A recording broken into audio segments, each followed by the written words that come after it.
کدالت باشد ما برانم که هم آیا همایت باشد کاری منست فقط ساختن خامگی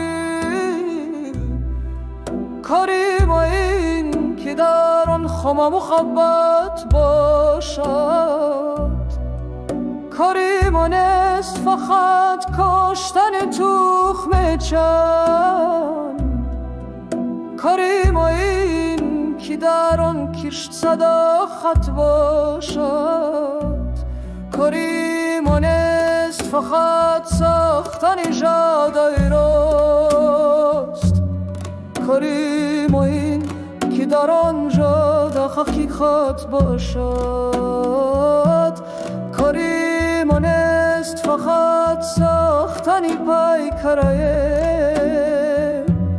کاری ما این که در آن پیکره میلاد باشد کاری منست فقط تنتنه سامانده کاری ما این که در آن تنتنه تینت باشد کاری منست فقط لاف و گز و فس و افداد کاری ما این که با وقتت ابدیت باشد کاری منست فقط یادی بخارای شریف کاری ما این که زمانیست شرافت باشد کاری منست فقط یادی سمرخندی چوگان کاری ما این که سمرخند اصالت باشد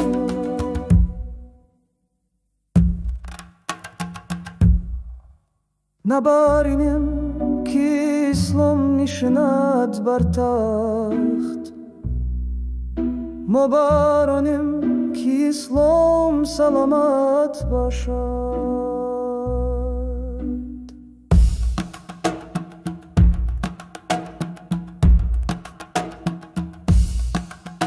We strive for justice to reign in the land. We strive for both verse and revelation to stand. We strive for a realm where justice takes hold. We strive for both scripture and wisdom to unfold. Not just shaping clay into quills with our hand, but that love in those quills shall forever expand. Not merely the sowing of seeds in the ground, but that loyalty's harvest in that field is found. Not just building pathways that straightly extend, but that truth is the compass on which they depend. Not just crafting a statue for all eyes to see, but that in that sculpture the nation shall be. Not just the salmon, its triumph we claim, but that virtue and spirit are part of their name. Not just empty pronouncements of unity's art, but that unity's essence forever takes heart. Not just memories cherished of Bukhara's renown, but that from our own actions true honor is shown. Not just Samarkand's sweetness, a sugary prize, but that Samarkand's heritage truly defines. Not that Islam ascends to a powerful seat, but that Islam's well-being is utterly complete.